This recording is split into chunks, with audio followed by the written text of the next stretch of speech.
Why do you love me? Such meaningful, beautiful questions. Yeah.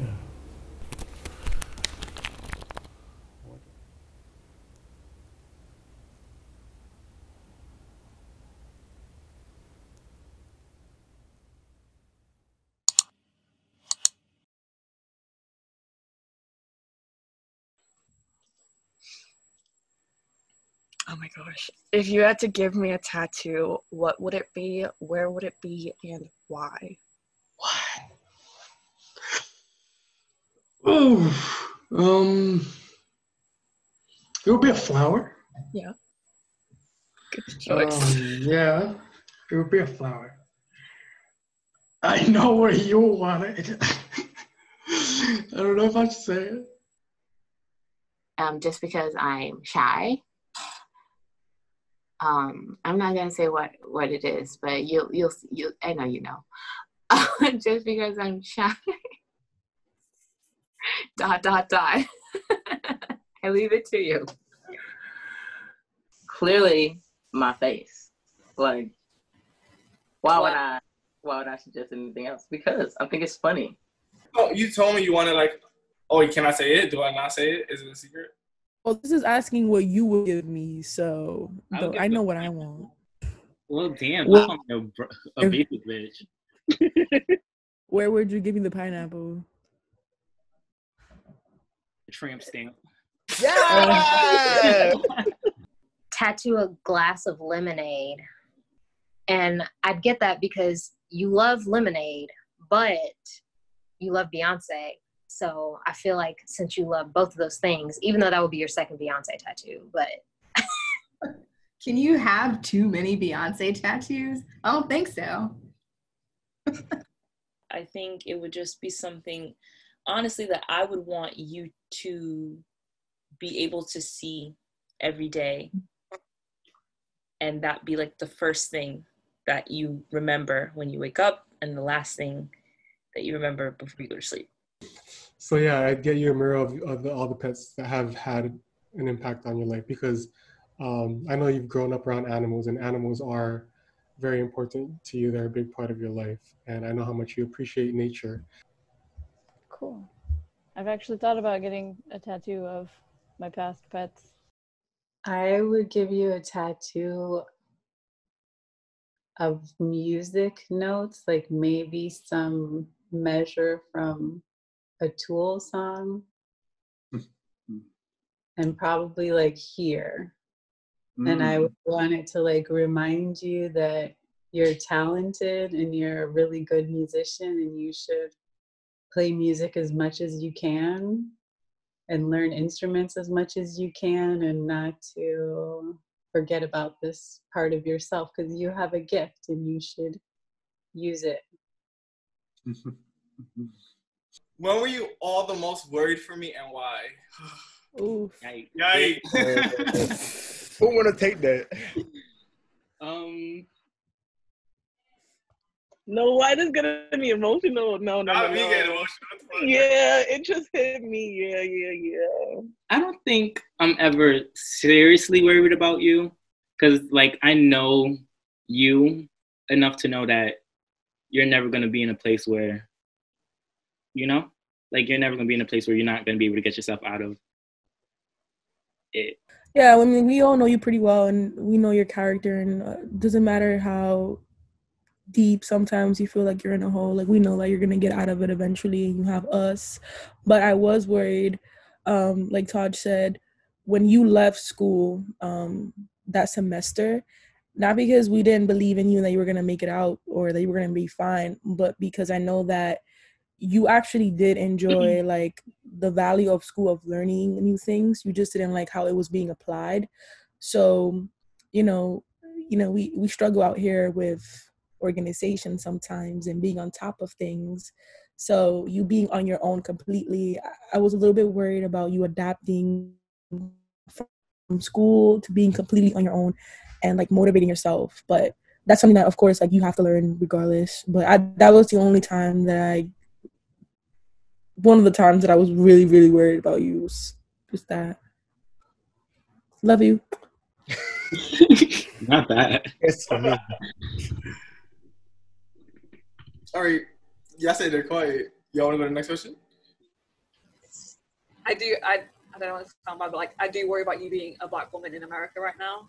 Like I know it's not just America, like the UK has everywhere is bad for racism. I know it is. But I think because I just keep seeing everything on Instagram and on the internet that just like videos all the time and you hear about different people all the time, and I know it's not new.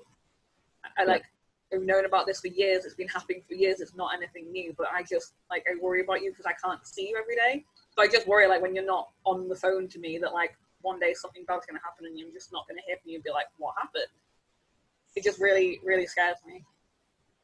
I don't think you've ever worried about me. I worry about you a lot, actually. I worry about you all the time. I'm worried about you right now. Really? Yeah. I think the most worried I have ever been for you. I think it started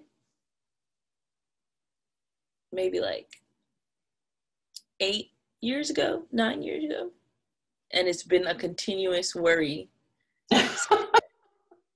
I'm so serious.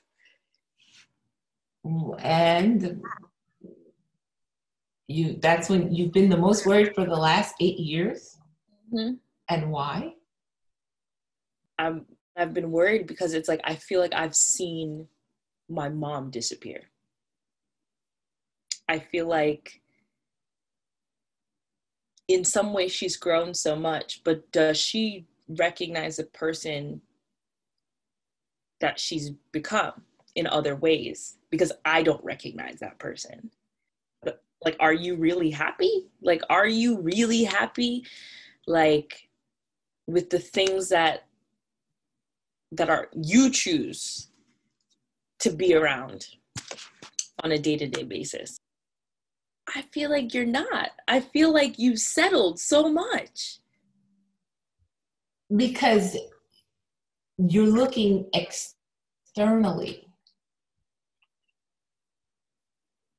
I just feel like how can you be around someone so negative and so draining and not be affected internally? When have you felt the closest to me since the last time we saw each other? I think that's easy. Our wedding day, our wedding night. Mm. Yeah, because I think it felt like even though we were on the other side of the world, was 6,700 miles, 67, 64? You were in Southwest, so 64, right? Even though we were 6,400 miles apart, I felt like you were in the same room, you know? And I was so upset. I was like, I don't want to get married on Zoom. Like, I'm not going to have my wedding experience. You know, I'm over here being the woman. That's probably really sexist, but I'm being the more like, I'm being the sensitive one. Like, I want to have my wedding. I want to walk down the aisle. I want to feel all the feelings. I want to feel everything. I'm not going to have my moment. And then I'm over here boo-hooing, like, boo-boo the fool, like, because it was so beautiful. It really was. And I felt like we were right there, you know? And, you know, I had her on my big old TV screen, so it was awesome. But I felt really connected that night. And for a brief moment, it felt like we were one. Like our union was formed that night. It was awesome. Like, I think a big part of it is in long distance relationships, when there's an issue, you can't just hug someone and move on. Like, you actually have to go into the problem and realize this is being caused by this because I feel like this. And like, I recognize a lot of the time, like, a lot of my issues are because like I feel insecure about something, so I'm taking it out on you. It's not because I don't trust you, it's just it's a personal like insecurity. Yeah. So like we kind of have to figure that out and push through that and then that solves like a root problem underneath. Also, if we don't, if we brush it off, it comes back worse. Yeah. Until it's fixed, it comes back. Yeah. Yeah. For me, intimacy is that level of being able to communicate so deeply about things, especially, you know, now for both of us, we're each the first person we want to call when something good happens or when something bad happens, you know? So yeah, like sex is great. It's wonderful, but being able to just talk to you sometimes, or even just cuddling on the couch and watching movies, and that's the best intimacy to me. Or whenever we're able to try foods together, because, you know, I love food so much. So I think for me, it's the intimacy is whenever you're able to try something new with me, even though I know it's a lot for you to do. What about you?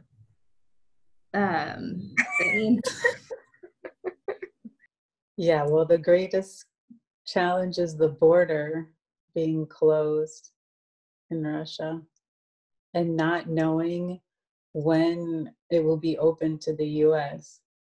Like maybe it will be September, but it's the Russian government. Like, who knows when it can be open? Yeah, but you know, I think we can find some way. Like, well, during this quarantine, mostly it was for me. It was mostly the work that was stopping me from from finding the ways like we can see each other. So like I guess maybe it was like confidence at one point, but on the other points it was just like I could get the feeling that it's like it's very hard to make it now. Like I don't see any chance, like or something like this. So so like let's just wait for when it's getting better, like something like that. What am I bringing you that none of your other partners did? Oh, heck. I know all the answers to this one. Okay, go for it. I mean, for me, yeah, okay. You are bringing me so much joy and happiness and just like confidence that I've never felt before. I just feel so loved every day. But that's a big deal for me because it's hard to love myself sometimes. So yeah, other partners just haven't lived up to this ideal dream of what I've had or what I've envisioned as my life partner. But you every day are living up to that standard. And with you, you just understand me in a way that nobody else has ever understood me. Oh my God, this cat. Yeah. Yeah, no. Ow, you don't have claws. But yeah. Kitty! No, don't do it again. Ay, ay, ay.